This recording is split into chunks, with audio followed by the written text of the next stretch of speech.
Vamos entonces a continuar con la serie de enseñanzas que hemos tratado hasta hoy acerca del tema la cultura del reino. La cultura del reino.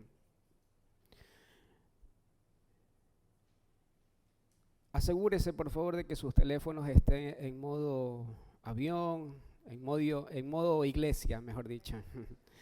¿Ok? De tal manera que no seamos distraídos. Espero que usted ya haya ido al baño, al bar, y que porque hay hermanos que tienen como ese síndrome de abstinencia, ¿no? Están así, ya pasa la media hora y tienen que levantarse a algún lado.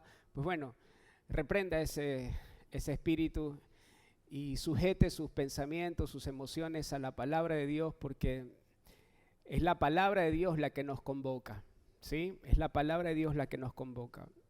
¿Y por qué hablar de este tema, la cultura del reino? Porque estamos delante de la cultura del mundo, una cultura que es completamente inferior, una cultura que es temporal, que es corruptible, una cultura que está próxima a desaparecer. Y decíamos que lo que se espera de un ciudadano del reino, lo que se espera de la iglesia en esta ciudad, no es que actuemos como guayaquileños o como ecuatorianos. Qué hermoso es ser de esta ciudad, qué hermoso es ser ecuatoriano, pero es mucho más hermoso entender que somos ciudadanos del reino de los cielos. Así que lo que se espera de un hijo de Dios no es que se conforme a la cultura del pueblo en el que nació, sino que sea conformado a la cultura del reino al que pertenece. Lo que se demanda de la iglesia en esta ciudad no es que se conforme a la cultura de esta ciudad, sino a la cultura de una ciudad celestial, a la cultura de un reino que no pertenece a este mundo. Es un reino infinitamente superior en cuanto a naturaleza, en cuanto a origen. ¿Sí? Es una ciudad completamente superior. ¿Se entiende, amados? De tal manera que la única esperanza que tiene nuestra ciudad, nuestra nación y las naciones de la tierra es precisamente que la iglesia manifieste la cultura del reino al que pertenece. Dígale a la persona que tiene a su lado, no te comportes como guayaquileño. ¿Sí? Ahora dígale al que tiene de vuelta, ¿no? Compórtate como lo que eres. Un ciudadano del reino. Usted es un ciudadano del reino. Parece que no se lo cree, ¿verdad? Usted es un ciudadano del reino, ¿sí? Qué bueno que usted pueda tener el acento guayaco, qué bueno que usted pueda, si hay aquí personas de la sierra, qué bueno que es una diversidad rica que tiene esta tierra. Ahora imagínense cuánta riqueza y cuánta diversidad hay en el reino de los cielos. Así que echemos manos de la vida eterna, como dice el apóstol Pablo, echemos manos de esa vida eterna, para que podamos conducirnos, para que podamos actuar conforme a nuestra verdadera ciudadanía. Conforme a nuestra verdadera ciudadanía. Y decíamos que la iglesia está siempre en una tensión permanente, porque aunque estamos en el mundo, no somos de este mundo. ¿Verdad? Hemos sido llamados a ser la sal de la tierra, hemos sido llamados a ser la luz del mundo, pero eso no implica adaptarnos a la cultura del mundo. Pero lamentablemente la iglesia ha tomado posturas que muchas veces, lejos de ayudarnos a cumplir eficazmente nuestra asignación, ha hecho que el esfuerzo de la iglesia o ha hecho que la gestión de la iglesia se diluya y sea vana, porque tomamos extremos igual de nocivos. Por un lado, aislándonos del mundo y por otro lado, adaptándonos a la cultura del mundo. En los dos extremos, la luz no puede alumbrar y la sal pierde su efecto. Cuando la luz se esconde, entonces pierde el efecto de alumbrar a los que están en casa. Y cuando la sal pierde sus propiedades, entonces deja de salar. Pierde por una desnaturalización, pierde la capacidad que tiene en Cristo de preservar a la creación de la corrupción. ¿Por qué el avance de la corrupción en nuestra ciudad? ¿Por qué el avance de la oscuridad, de las tinieblas en nuestra ciudad? ¿Por qué? Necesitamos dejar de mirar a los costados y creer que la solución viene por las próximas elecciones. Sí, de paso, espero que usted vote de manera coherente a su fe, que vote guiado por el Espíritu, pero déjenme decirle, amados, la solución a los problemas de nuestra ciudad no viene por el lado de un político de turno, Ni siquiera por cuando llega un evangélico a Carondelet. No, amados, el destino de una nación no cambiará porque un evangélico gobierna en un palacio. No, el destino de una nación cambiará cuando el evangelio gobierna en el corazón de ese pueblo. Entonces necesitamos dejar de poner nuestra esperanza en gobiernos temporales y entender que a nosotros nos ha sido dado un reino que es eterno. Si la oscuridad, si las tinieblas, si la corrupción está avanzando en nuestra ciudad, es porque primero está avanzando en nuestra casa, en nuestro corazón. Y la respuesta ante tal corrupción, la respuesta ante el avance de la oscuridad, sigue siendo la iglesia. Sigue siendo ese hombre nuevo. ¿Recuerda cuando hablamos? La respuesta de Dios ante una tierra que estaba desordenada y vacía, ¿cuál fue? El hombre. Un hombre creado a imagen y semejanza de Dios. Ese hombre, ¿sí?, cayó en pecado. Ese hombre, ¿sí?, murió espiritualmente. Y entonces el postrer Adán vino a recuperar lo que se había perdido, el orden de Dios en la tierra. Vino a recuperar lo que el hombre había perdido, la autoridad. Y entonces ese nuevo hombre, ese postrer Adán, quien es Cristo, ¿sí?, se le proveyó de un cuerpo que es la iglesia. Ese nuevo hombre tiene un cuerpo, ese cuerpo es la iglesia, y la iglesia es el cuerpo de Cristo que tiene una sola asignación, solo tiene una responsabilidad. ¿Cuál es? Manifestar la cultura del reino en esta tierra, manifestar la vida de Dios en esta tierra. Así que nosotros somos la respuesta ante la situación, ante todo lo que como sociedad estamos experimentando. Dígale a la persona que tiene a su lado, bueno, tal vez ya lo tiene cansado el que tiene a su lado, dígale a la persona que tiene atrás, tú eres la respuesta. Tú eres la respuesta de Dios ante la situación de la sociedad, del mundo, es la iglesia. Deja de mirar a un costado y al otro, es la iglesia, somos nosotros. Amén, amados. Sí, entonces, ni aislarnos del mundo tampoco es la solución, adaptarnos a él, porque ambos son dos polos igualmente nocivos para la iglesia. En ambos extremos la iglesia pierde su eficacia en cuanto a la misión que Dios le ha asignado.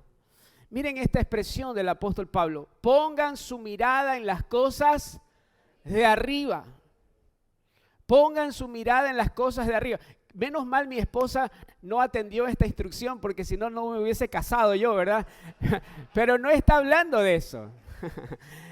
Pongan su mirada en las cosas de arriba y no en las de la tierra. Y esta invitación que nos hace Pablo, ¿sí?, esta instrucción más bien que nos hace Pablo, no nos invita a desligarnos, no nos invita a aislarnos o a desentendernos de lo que sucede en esta tierra. No, acabamos de decir todo lo contrario. La iglesia, es la respuesta de Dios ante los acontecimientos temporales. Pero aquí Pablo nos invita más bien a mantenernos firmes en una posición celestial que nos ha sido concedida en Cristo, y desde esa posición, desde una mirada celestial, poder traer respuestas eternas al plano temporal. Es lo que necesita tu familia, es lo que necesita tu matrimonio.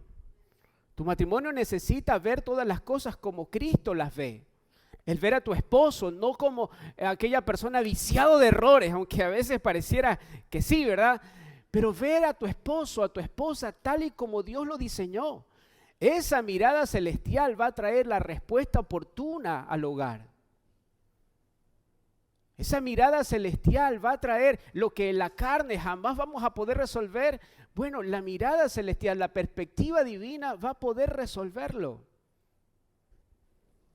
¿Se entiende, amados? Pongan la mirada en las cosas de arriba, no en las de la tierra, pero no como alguien que se desentiende de las cosas terrenales, sino como alguien que está viendo lo celestial para traer una solución eterna al plano temporal. ¿Estamos acá?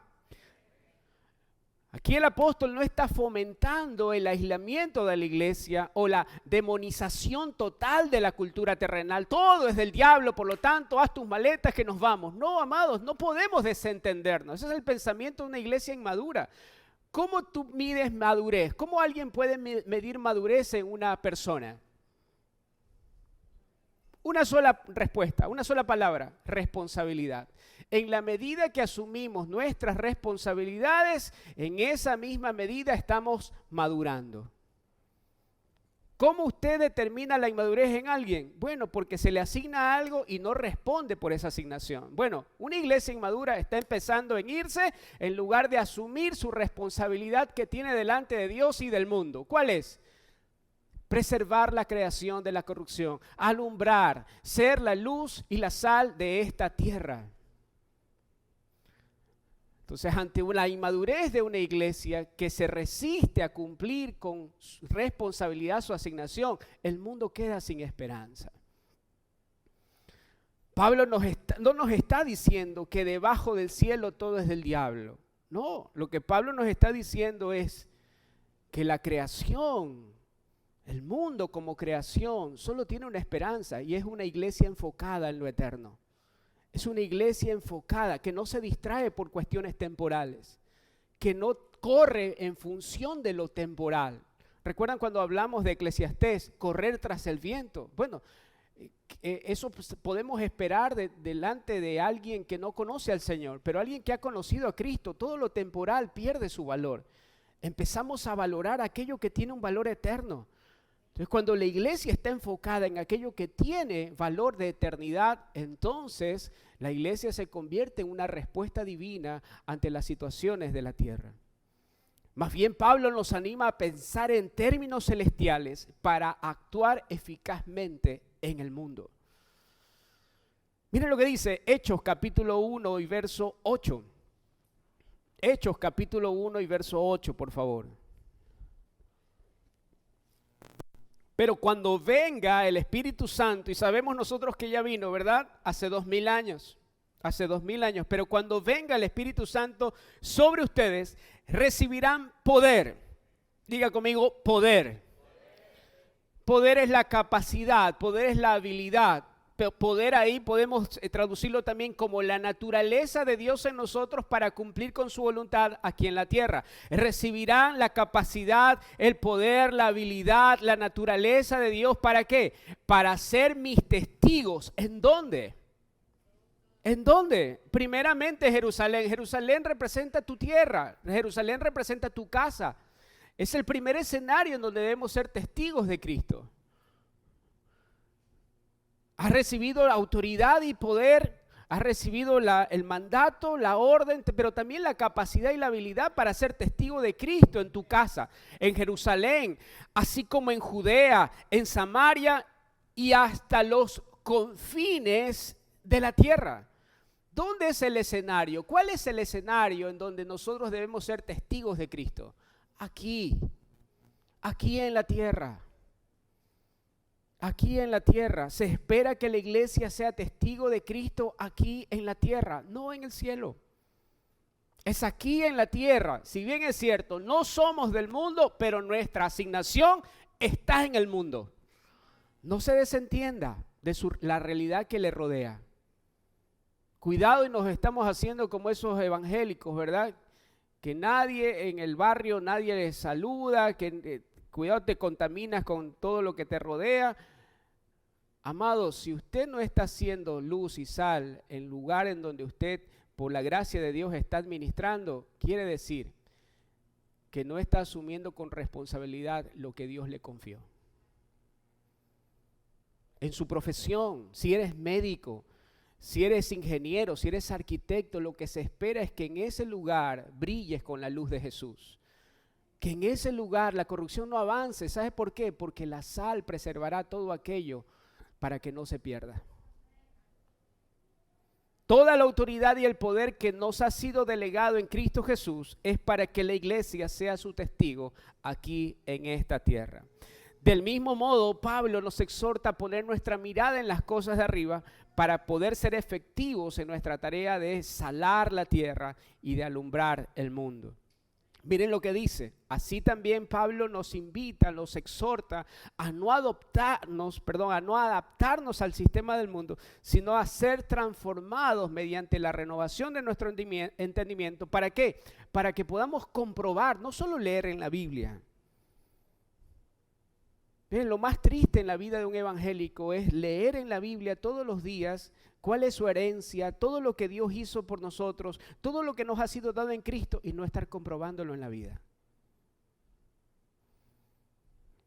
Si lo que leo en la Biblia no es lo que estoy viviendo, si lo que leo en la Biblia como lo es mi herencia, no estoy viviendo, no lo estoy experimentando, amados, lo que va a haber en nosotros es una gran frustración. Cuando va usted a un restaurante y el mesero le presenta la carta, usted puede pasarse horas leyendo la carta, pero eso no sacia el hambre. Y podemos tener la Biblia como una carta, pero la Biblia, cuando encuentra un corazón rendido a la voluntad del Señor, la Biblia cuando el Espíritu Santo la alumbra, no solo es una carta que podemos leer, sino es pan de vida eterna. Es un pan que sacia el hambre. Es un pan que no solo leemos sus propiedades o sus características, porque quienes ven el Evangelio como mera teoría o materia que estudiar, pero hermanos, nosotros no somos alimentados por versículos bíblicos. Nuestro alimento es pan. Es Cristo a través de la palabra. Lo que se espera de nosotros no es que seamos teólogos, no, qué bueno que pueda ser uno, pero eso no es la medida. Lo que se espera de nosotros es que la palabra se encarne en nuestra vida para que pueda esa palabra hacer vida en nosotros. ¿Se entiende? Entonces, para que podamos comprobar, para que podamos experimentar la buena, agradable y perfecta voluntad de Dios, el apóstol Pablo nos invita a no adaptarnos al sistema del mundo.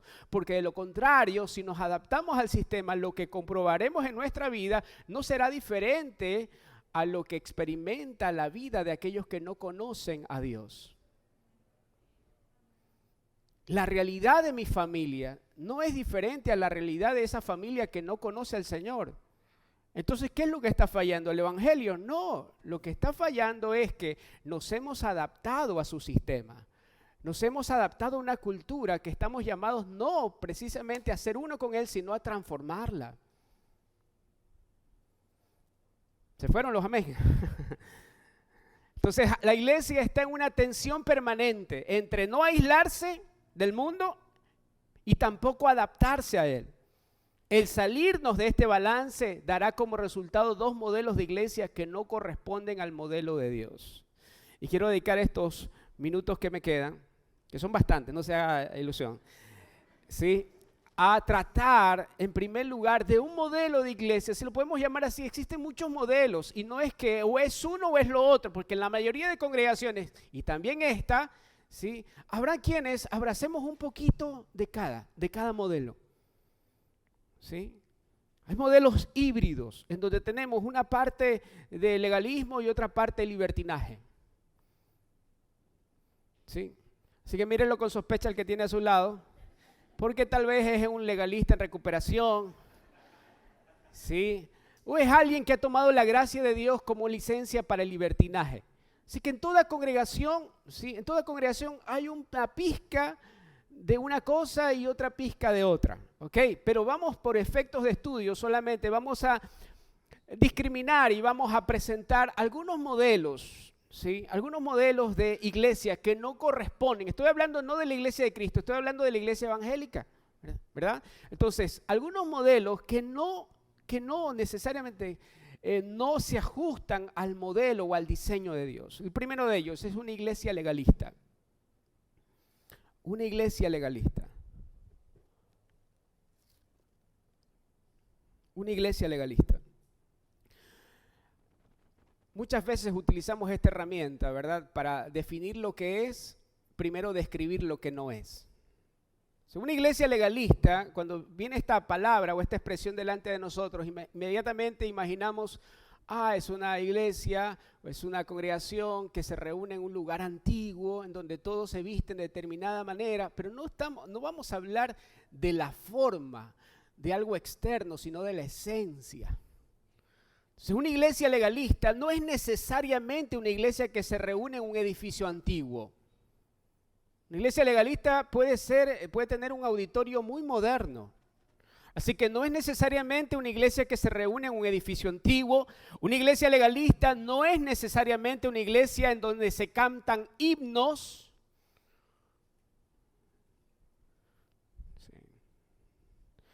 Tampoco es una iglesia en donde sus miembros se visten de una manera tradicional. No necesariamente es una iglesia legalista en donde las mujeres vienen de falda larga y los varones vienen de corbata y de saco.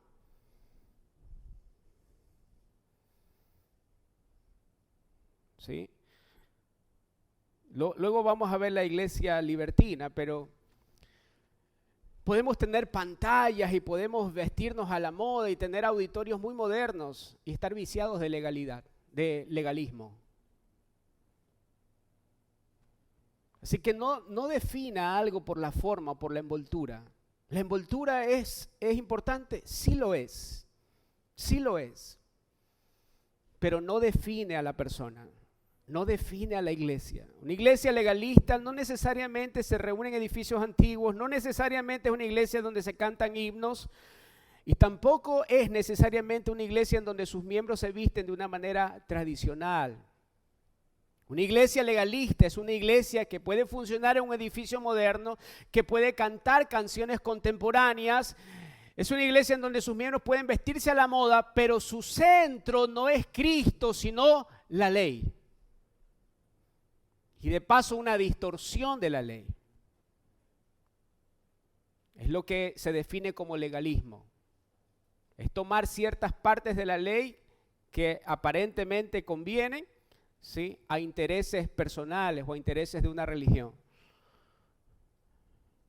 Es una iglesia que pone su centro, su mirada no en Cristo, sino en la ley. Una iglesia legalista no confía en la suficiencia de la gracia en Cristo Jesús, sino en la insuficiencia de sus propias obras.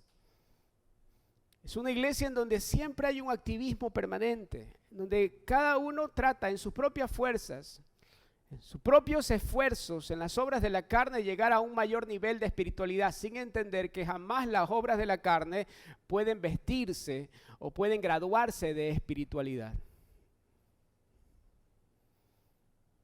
Una iglesia legalista no se conduce por la vida del espíritu, sino por normas de conducta. Todos tienen que vestirse de una manera.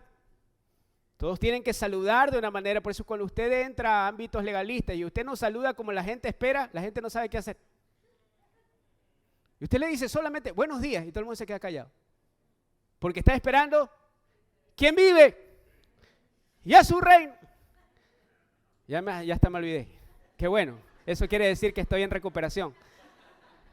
Dios le bendiga, hermano. Y entonces todos dicen amén. Claro, entonces te roba la espontaneidad porque todo se vuelve algo mecánico, ¿verdad?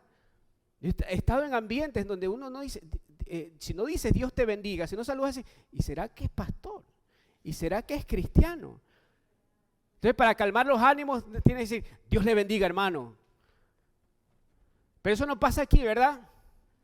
Sino en otros lugares, como decía el profeta Jonathan. Entonces, una iglesia legalista no se conduce por la vida del Espíritu, sino por normas de conducta, por ordenanzas, que le doy un secreto, nadie puede cumplir, pero todos simulan como si los estuvieran cumpliendo. Esa es una iglesia legalista. Nadie puede cumplir las normas, las ordenanzas, las autoimposiciones, pero todo el mundo vive como si estuviera cumpliéndolas. Todos simulan que sí están cumpliendo con las normas que ellos se autoimponen. Y como no son guiados por el Espíritu, son controlados por reglas autoimpuestas que les dictan lo que deben de comer, lo que deben de beber, cómo deben de vestir. Entonces no es la vida del Espíritu, sino es lo que dice el pastor. Es lo que dice mi líder. Entonces terminan no cumpliéndolo, sino haciéndolo en secreto. Pero si la voz de tu pastor o la voz de tu líder es más importante en tu vida que la voz del Espíritu Santo, estás en un ámbito legalista. Porque tengo que decirte algo, ni tu pastor ni tu líder van a estar contigo ahí en lo íntimo, en lo secreto, ¿sí? En una reunión, pero el Espíritu Santo sí. Delante de Él estamos desnudos. En un ámbito legalista, la gente no hace o hace en función de lo que dice el hombre y no en función de lo que la palabra de Dios declara. Se cuida a la gente más de que un hermano lo vea antes que cuidar la presencia del Espíritu en su vida. Es un ámbito de legalismo. Bajo este modelo la gente se reúne, la gente sirve, ofrenda, participa del culto a Dios, no por revelación, sino por manipulación. Hermano, tiene que venir a la reunión, ¿ah? Tiene 3 faltas, hermano. Estamos viendo el diezmo, no, este mes no ha presentado su diezmo y de paso lo ponemos en la pared. No por manipulación, sino por orden en la casa. Entonces, si alguien responde a la manipulación, el no ser avergonzado en público y no por una convicción interna, déjeme decirle, Dios no recibe nada que sea bajo el efecto de la manipulación. Dios no recibe nada que usted no quiera entregar. Así que libérese, amado hermano, porque hay reuniones, ahora me han comentado, hay reuniones donde la gente está discutiendo, y los diezmos y esto. Libérese, que aquí nadie le impone ni le manipula para que usted diezme ni ofrende. Si usted desea hacerlo es porque el Espíritu Santo le da la convicción. De lo contrario, ahórrese ese billete y disfrute ahora del Black Friday, del Black Weekend, ¿sí? Pero si el Espíritu Santo le afirma en su corazón traer algo delante del Señor conforme a la Escritura, eso será visto delante del Señor como una ofrenda agradable. Relájese, porque ámbitos de gracia, ¿sí?, nos vacunan contra la manipulación. Si usted sirve al Señor, si usted hace algo para el Señor, es por amor, no por manipulación. No por manipulación. Entonces, como no son guiados por el Espíritu, son controlados por reglas que se autoimponen. Bajo este modelo la gente se reúne, sirve, ofrenda, no por revelación, sino por manipulación. No una revelación interna, sino una manipulación de una voz externa. ¿Sí? Ojo con esto. La ley fue escrita en tablas, en un elemento externo que ejemplificaba o tipificaba la condición del corazón del pueblo. Dios tuvo que escribir su ley en un elemento más dúctil, más maleable, ¿sí?, que el corazón de su pueblo. ¿Sabe por qué? Porque la palabra dice que el corazón de Israel era como un diamante. La piedra era más maleable que su corazón.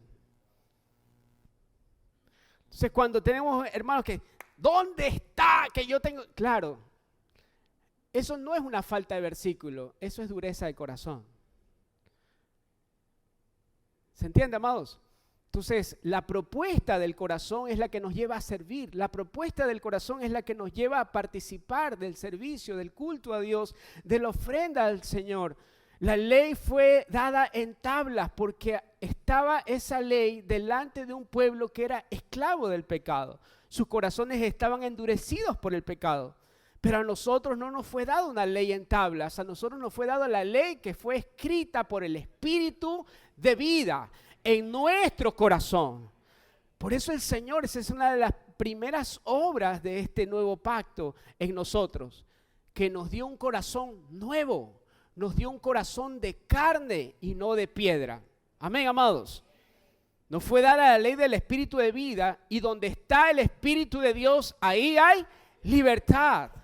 Ahí hay libertad, de tal manera que nuestro culto a Dios no se basa en imposiciones externas ni en manipulaciones humanas, sino en el amor que tenemos hacia nuestro Dios. Es por amor, todo lo que nos responda al amor, amados, responderá a manipulación. Se corrompe. Dios no acepta nada que no sea voluntario. Él no acepta nada que nazca de la manipulación, sino de su gracia. ¿Por qué le servimos? Necesitamos preguntarnos eso. ¿Por qué le sirvo? ¿Por qué estoy involucrado en una actividad? ¿Por qué en mi trabajo decido servirle al Señor? ¿Por qué hago todas las cosas para Él? Porque le amamos. Si esa no es la respuesta final a esas interrogantes, necesitamos redefinir nuestro servicio y nuestro culto a Dios. Es porque le amamos. El que no ama y sirve al Señor pronto sacará su factura. ¿Recuerdan al hermano mayor? Todos estos años te he servido y no me has dado ni un cabrito. La factura. Tantos meses de servicio, tantos años de servicio, aquí está mi factura. Nunca fue por amor, siempre fue por un interés, siempre fue bajo manipulación. De hecho, amados, si no es por amor, no podremos soportar la carga del ministerio. No podremos soportar la carga del ministerio. Cuando usted ve a alguien que sirve a Dios con desgano, cuando usted ve a alguien que pareciera estar soportando un peso insostenible y lo que está haciendo es servir al Señor, en lugar de producir gozo ese servicio, sencillamente es porque, aunque puede ser parte de la actividad, todavía no participa del amor de Dios. Porque el amor de Dios nos perfecciona, el amor de Dios nos obliga, nos impulsa.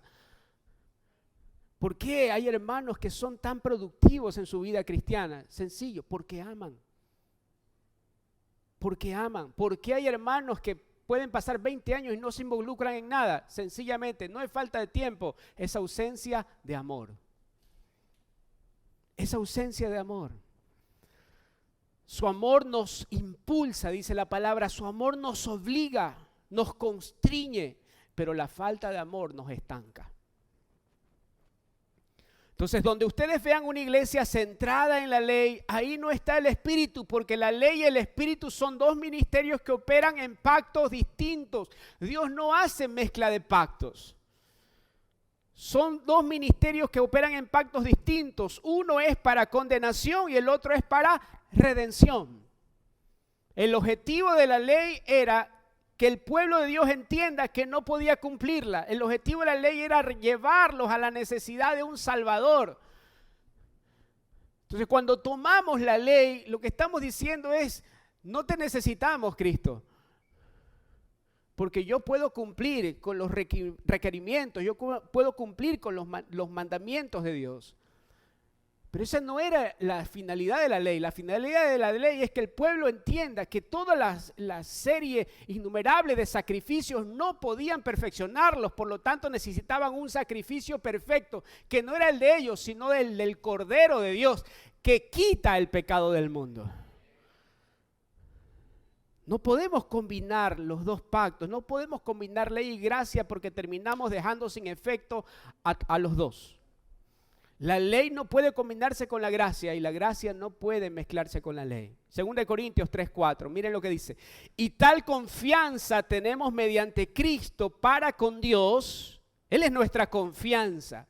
En Él podemos estar confiados porque no es nuestro mérito, sino los méritos de aquel que se entregó por nosotros en esa cruz. Y tal confianza tenemos mediante Cristo para con Dios, no que seamos competentes por nosotros mismos. No que seamos competentes por nosotros mismos para pensar algo como de nosotros mismos.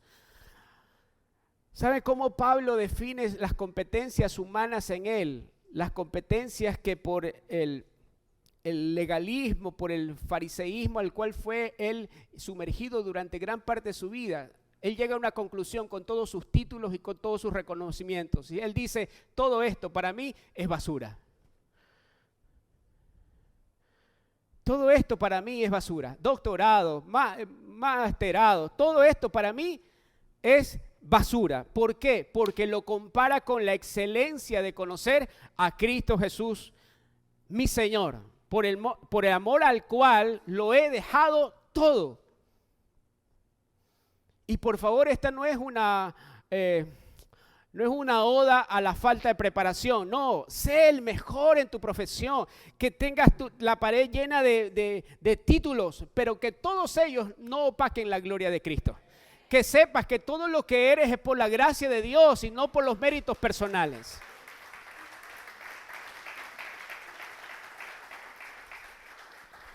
Y tal confianza tenemos mediante Cristo para con Dios, no que seamos competentes por nosotros mismos para pensar algo como de nosotros, sino que nuestra competencia proviene de Dios. En Él somos competentes. Nuestra competencia proviene de Dios, el cual asimismo nos hizo ministros competentes de un nuevo pacto, no de la letra, sino del espíritu, porque la letra mata, mas el espíritu vivifica. Y aquí algunos toman este texto, ¿verdad? Para no leer nunca, dice la letra mata. No está hablando de eso, lo que está hablando es del pacto de la ley. Ese pacto tenía un solo destino: muerte, condenación. Porque nadie podía cumplir la ley, no porque la ley sea imperfecta, sino porque quienes trataban de cumplirla eran imperfectos. Esa es la gloria de este nuevo pacto, que en su gracia somos perfeccionados. ¿Se entiende, amados? Entonces, en este modelo de iglesia que opera bajo el legalismo, lo que más se practica es el juicio. Juicio como el conjunto de leyes que uso a mi favor, ¿sí?, para juzgar el pecado de alguien más. En este modelo de iglesia que opera bajo el legalismo, lo que más se practica es el juicio, no para separar. Estamos llamados a juzgar todas las cosas. Lo predicaba el pastor Sergio hace un tiempo atrás. Estamos llamados a juzgar todas las cosas, pero no para condenación, sino para separación. Por el Espíritu juzgamos lo que es de la carne y lo que es del Espíritu. Por la vida de Cristo en nosotros juzgamos con la mente de Cristo lo que procede del mundo y lo que procede de Dios. Estamos llamados a juzgar todas las cosas, pero bajo el legalismo se utiliza el juicio para condenar, no para redimir.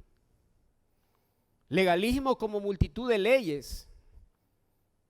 ¿Las leyes para qué sirven? Para juzgar. A través de esa multitud de leyes, en este sistema legalista se puede juzgar el pecado de los demás como una cortina de humo para esconder nuestros propios pecados. Esa es la característica de un ámbito legalista. Se utilizan las leyes para identificar, para exponer el pecado de los demás y esconder el pecado propio, el pecado personal. Esta es una regla en ámbitos legalistas. El que juzga el pecado de los demás está encubriendo su propio pecado. La pastora siempre me dice un dicho: el que te canta, no sé qué, eso es lenguas para mí, pero el que siempre anda juzgando y criticando a los demás, ¿sí?, raspas un poquito y lo único que está haciendo es encubrir su propio pecado. Miren, esa es una regla. Esa es una regla. No hay excepción. Mi suegra se lo enseñó, así que regla. El que juzga el pecado, el que se pasa la vida juzgando a los demás, es porque está encubriendo su propio pecado. ¿No me cree? Vaya a Romanos capítulo 2 y verso 1. Miren lo que dice: por lo cual no tienes excusa, oh hombre, quien quiera que seas, tú que juzgas, pues al juzgar a otro, a ti mismo te condenas, porque tú que juzgas, practicas las mismas cosas. Practicas las mismas cosas. O sea, ¿qué es lo que me dice alguien que se pasa juzgando el pecado de los demás? Lo que me deja ver es la condición que esa persona tiene en su interior. Y ámbitos legalistas son ámbitos viciados de pecado. El tema es que el juzgarse los unos a los otros, ¿sí?, crea una cortina de humo en donde aparentemente el pecado interior pasa desapercibido. ¿Por qué? Se han preguntado, ¿por qué estando Cristo ya presente? ¿Y por qué, si hemos degustado al menos las primicias de esta maravillosa gracia de Dios, por qué hay sectores de la iglesia evangélica que aún pueden estar abrazando el legalismo? Tratando de cumplir una ley que nadie pudo cumplir sino solo Cristo. ¿Por qué? ¿Por qué estando Cristo ya presente algunos de nuestros hermanos se siguen aferrando a la ley? Sencillamente porque les gusta practicar su deporte favorito. ¿Cuál es el deporte favorito de un legalista? Juzgar a los demás. Juzgar a los demás. Y siempre lo encubren como la doctrina, la sana doctrina. ¿Sí? Siempre lo encubren de esa manera.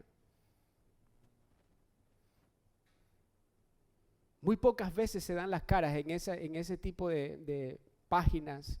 Sana doctrina, los cuidadores de la santidad de Dios. Pero rara vez dan el rostro. Porque detrás de todos esos juicios, ¿sí? Detrás de todas esas críticas que hacen a uno, al otro y lo proyectan hasta con cachos a ciertos predicadores, ¿sí? Ellos no dan la cara. ¿Sabe por qué? Porque detrás de todo esto solo es una cortina de humo para encubrir su propio pecado. Abrazan la ley y desechan la gracia porque no quieren dejar de juzgar a los demás, porque sencillamente no quieren renunciar a su propia vida pecaminosa. Ambientes legalistas son ambientes saturados de pecado en donde la vida en santidad es solo una simulación que reprime pero no transforma. Es una simulación, es una actuación que reprime al viejo hombre pero no lo transforma. Es como, perdóneme la expresión, pero es como el perro con bozal. ¿Sí? Un momento se descuida, lo libera y muerde. Como un lobo. Usted al lobo le puede sacar las muelas y los dientes y lo puede poner al lado de una oveja.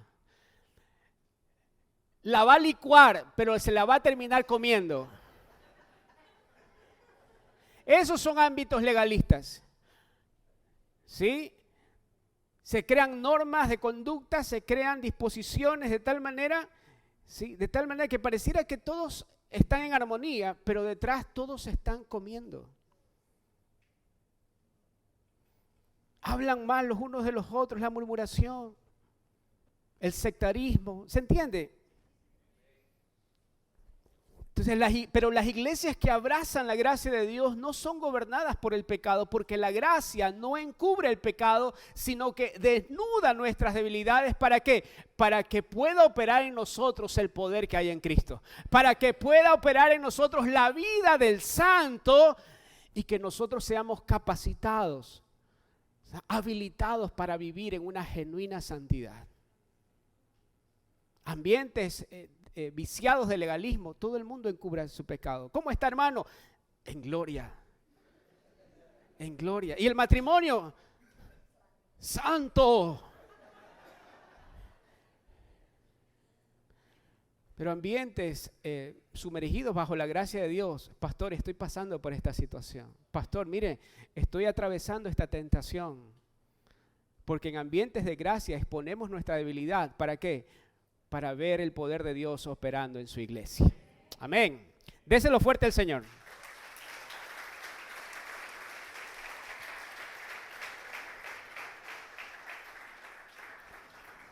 Me quedan unos minutos. Algunas características propias de ámbitos legalistas. Algunas características propias de ámbitos legalistas. Tal vez no alcancemos a ver todas, son 64, pero tal vez alcancemos a ver las 4 primeras.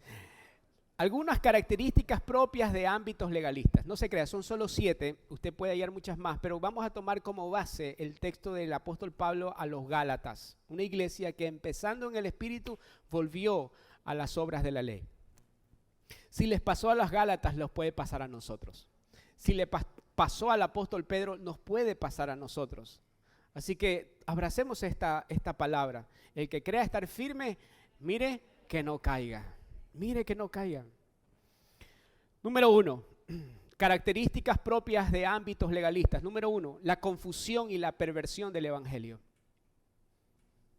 Ámbitos legalistas, ¿sí?, tienen esta característica, confusión y perversión del evangelio. Cada uno cree en una cosa diferente.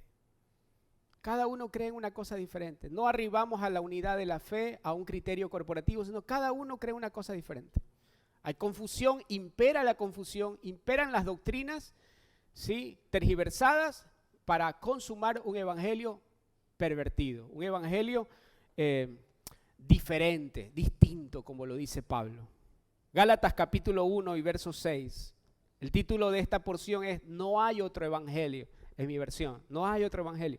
Miren lo que dice el apóstol Pablo. Me asombra que tan pronto estén dejando ustedes a quien los llamó por la gracia de Cristo. Me asombra que tan pronto ustedes estén dejando a quien los llamó por la gracia de Cristo para pasarse a otro evangelio. Mira, el problema que ve Pablo en los Gálatas no es que los hermanos se estaban pasando de una congregación a otra, era peor el asunto. Era peor, hay algo peor que estar picando de un lado a otro, sí hay algo peor. Es que estando juntos en una misma congregación nos pasemos a otro evangelio. Lo que Pablo está definiendo como el problema de los Gálatas es que se han pasado a otro evangelio. No es que haya otro evangelio, aclara Pablo, sino que ciertos individuos están sembrando. Miren, el legalismo, el volver a la ley es el resultado de una siembra. Palabras, enseñanzas, ¿sí?, confusas, rudimentos, mandamientos de hombres, van sembrando, van creando un cultivo que va a dar como resultado, como fruto, un evangelio distinto. Una perversión del evangelio. No es que haya otro evangelio, sino que ciertos individuos están sembrando confusión entre ustedes y quieren, ¿cuál es el propósito? Aunque no lo sepan, quieren tergiversar el evangelio de Cristo. Dígale a la persona que tiene a su lado, no hay espacio para otro evangelio. Aquí no hay espacio para otro evangelio. Amados, esto hemos hablado muchísimo. Si usted escucha la voz de alguien, de su hermano, aunque sea un líder, y dice, bueno, lo que está predicando no es tanto así, ¿ah? Usted vaya, tómelo de la mano y lo lleva a nuestra oficina o me llama en ese momento y nos vamos a sentar, a conversar en la mesa, a tratar esas diferencias, porque pudiera ser que ese hermano está en la verdad y nosotros en el engaño. Pero hay que tratarlo en una mesa adecuada. Usted no puede soltar en una reunión, una TC, en una célula, bueno, yo creo esto y yo no creo en lo otro y lo que se predicó el domingo, eso yo no lo creo, ¿ah? Amado, usted está dinamitando al cuerpo. Usted está sembrando semillas de confusión. Si usted tiene una revelación distinta o si usted tiene una mayor medida de luz, lo conversamos. Es lo que se espera como, ¿cómo se llama? Éticamente hablando, es lo que se espera. Porque si el Señor lo ha traído a esta casa, ¿sí?, lo que se espera es que sea coherente a esa voluntad de Dios. Que usted pueda colaborar en la edificación, no dinamitarla. Una casa dividida no prospera. ¿Y cómo podemos colaborar en la división de una casa? Con un pensamiento distinto. Entonces, si el Señor le ha dado más luz en ciertos aspectos, tratémoslo para que desde aquí podamos nosotros llevar a toda la congregación a esa medida de luz. Pero no lo murmure. Porque ¿qué es lo que está notando el apóstol Pablo? Que han entrado a la congregación de los Gálatas ciertos individuos que están sembrando semillas de confusión. Entonces están diciendo, mira, si tú quieres ser salvo, tienes que circuncidarte. Si tú realmente quieres vivir en santidad, tienes que guardar el sábado. ¿Sí? Si realmente quieres subir una mayor medida de integridad, tienes que ayunar al menos 3 veces por semana. Y entonces a los hermanos incautos les pareciera esto, ¿verdad? Entonces están sembrando semillas de confusión y lo que dio como fruto esas semillas es un evangelio distinto. ¿Se entiende, mis amados? Entonces la gracia son ámbitos que necesitamos preservar. Necesitamos preservarlos. Entonces, ¿cuáles son las víctimas de estas o quienes terminan comiendo el fruto de estas semillas? Las víctimas del legalismo serán siempre personas que ignoran la verdad. Siempre es personas que están viendo una novedad, personas que no identifican realmente una línea que los lleva a la verdad y están consumiendo de todo un poco. Una vez una persona me dijo, porque estábamos hablando acerca de su acercamiento al ministerio, dijo que estaba discipulando a algunas personas. Y la pregunta que yo le hice es, ¿y quién la discipula a usted? Bueno, yo todos los días escucho en la radio a Charles Stanley, y son predicadores hermosos, hombres maravillosos en el Señor. Pero cuando ella tenga un problema en el matrimonio, ¿será que Charles Stanley le contesta la llamada? ¿O será que Adrian Rogers de alguna manera se le aparece y le soluciona el asunto familiar? A veces somos tan ligeros, y nos damos licencias que ni el mismo Jesucristo se dio. Él se sujetó a una autoridad, la autoridad de Juan, y se dispuso a ser bautizado por esa autoridad que Dios había dispuesto para el cuidado de su vida. No vemos a los apóstoles predicando lo que a ellos se les ocurría o porque vieron en el internet algún predicador de turno. No, vemos que cuando ellos tenían diferencias se sentaban a la mesa apostólica y discutían lo que debían enseñar. Te vuelves peligroso cuando no hay alguien que discipule y que no vea lo que estás enseñando. Lo más seguro para el cuerpo es que podamos nosotros crecer de una manera corporativa en una misma nivel de luz. ¿Se entiende, amados? Esto que estamos hablando es para nuestro cuidado. Entonces, las víctimas del legalismo siempre operan en la ignorancia de la verdad. Son personas altamente manipulables y están siempre propensas al engaño. La manera de vacunarnos en contra de estas doctrinas legalistas es permanecer firmes y crecer en la verdad. Y esto implica no negociarla. Miren en qué palabras les habla el apóstol Pablo a los Gálatas. Miren lo que dice el verso 8. Pero aún, si alguno de nosotros, es decir, de los apóstoles, si alguno de nosotros o un ángel del cielo les predicara un evangelio distinto del que les hemos predicado, que caiga bajo maldición. ¿Qué palabras tan fuertes? Pablo está diciendo, no me importa que sea un ángel o que sea un apóstol, si alguien les predica un evangelio distinto, que caiga bajo maldición. ¿Por qué? ¿De dónde surgen estas palabras de Pablo? De un celo por la verdad. Pablo tiene la responsabilidad de la edificación, de colaborar en la edificación de una iglesia y no está dispuesto a negociar la verdad. ¿Ustedes creen que estas palabras le llegaban como un saludo agradable a los Gálatas? Déjenme que avancemos un poquito y dice, Gálatas torpes. ¿Quién los fascinó? Imagínense la reacción de los Gálatas al leer esa carta. Pero a veces el remedio, no a veces, siempre el remedio debe ser conforme a la enfermedad.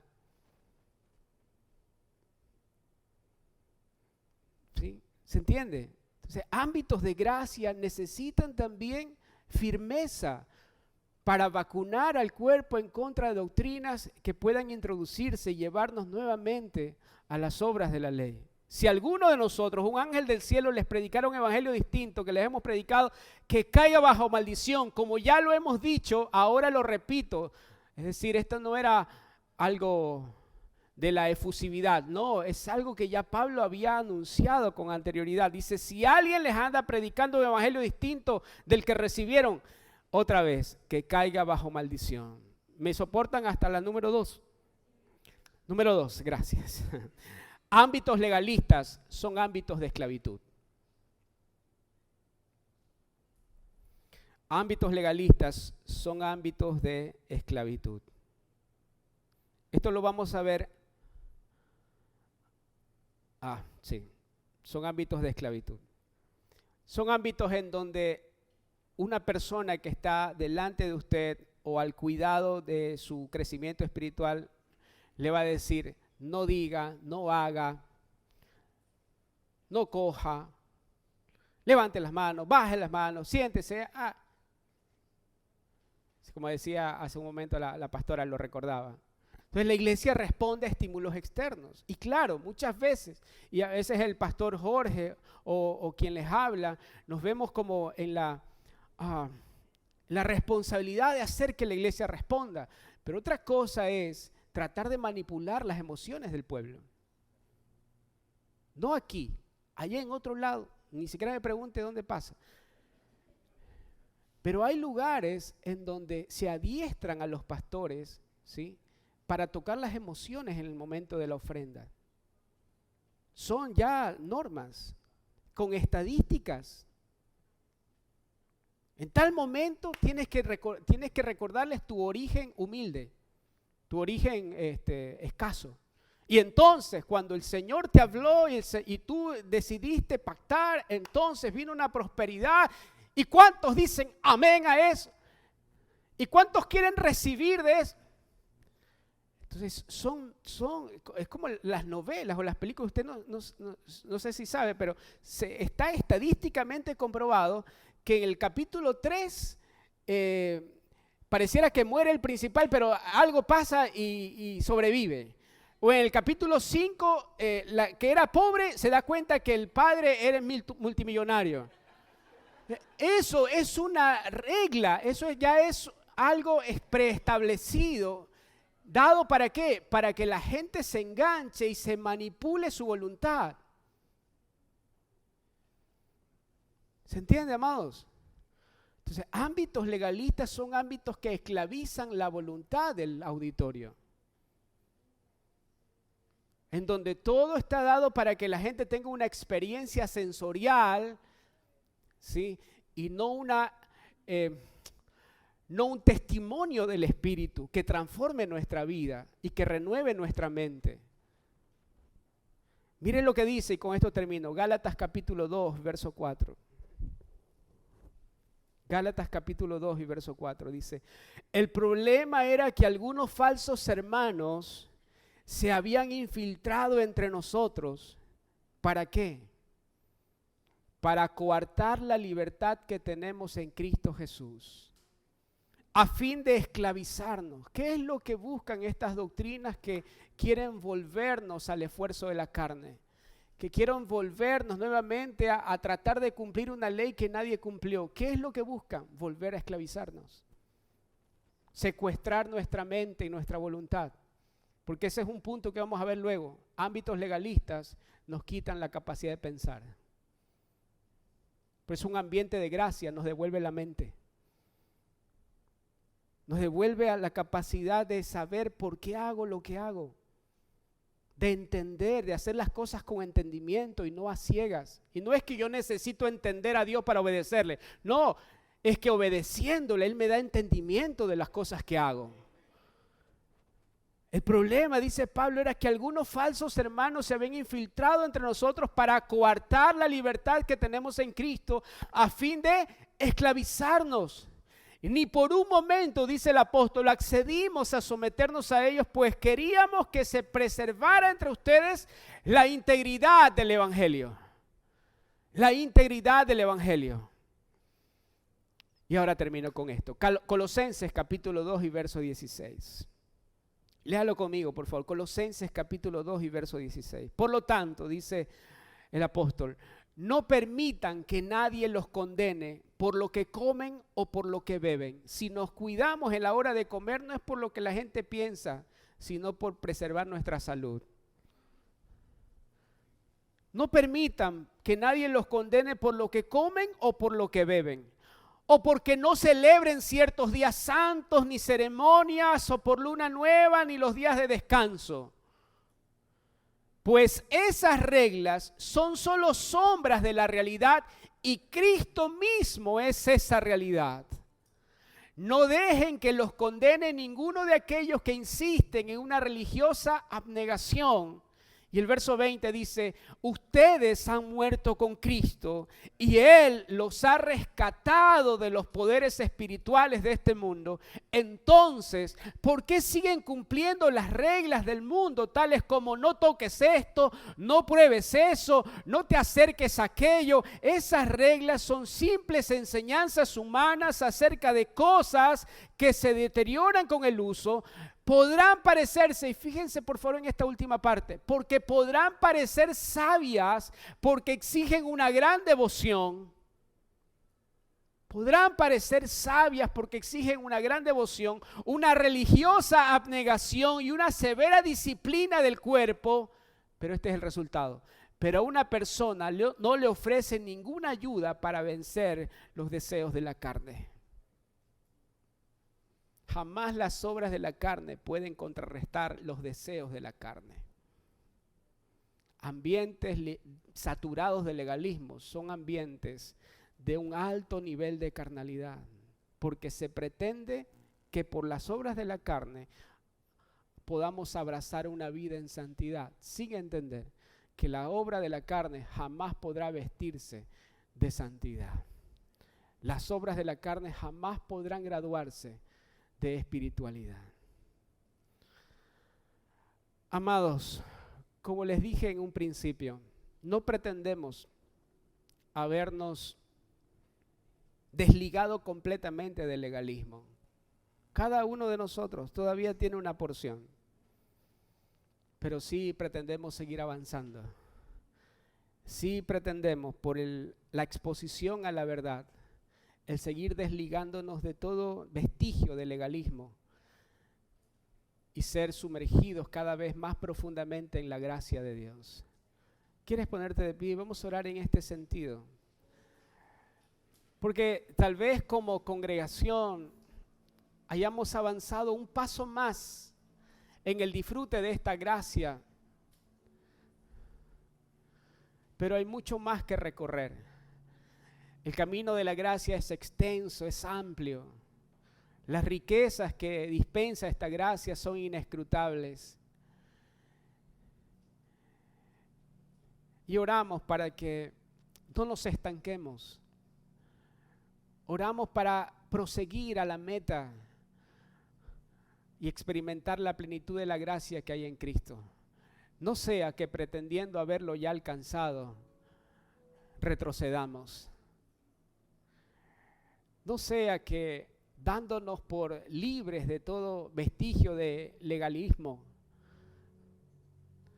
sea hallado en nuestro corazón todavía el anhelo de juzgar a nuestros hermanos.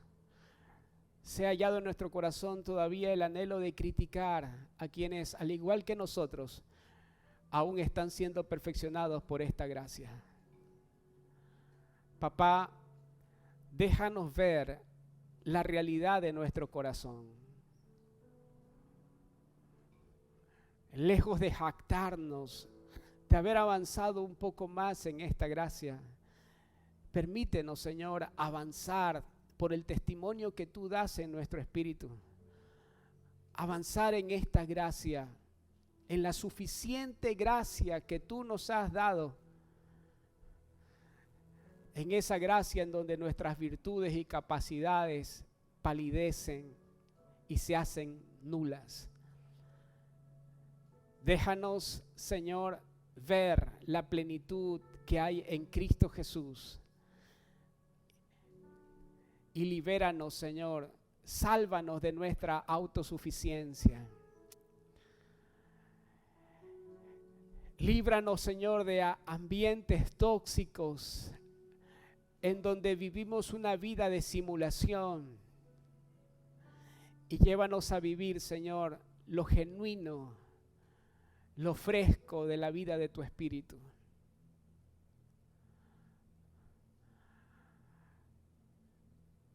Examínanos, oh Dios, examina nuestro corazón y mira si hay en nosotros caminos de perversión, si estamos consumiendo un evangelio distinto. Vuélvenos, Señor, a tu verdad. Vuélvenos al camino, Señor. Para que cuando tú vuelvas, para que cuando podamos verte cara a cara, Señor, nos encuentres siendo fieles a tu voluntad. Gracias, Señor, por tu palabra. En el nombre de Cristo Jesús. Amén y amén.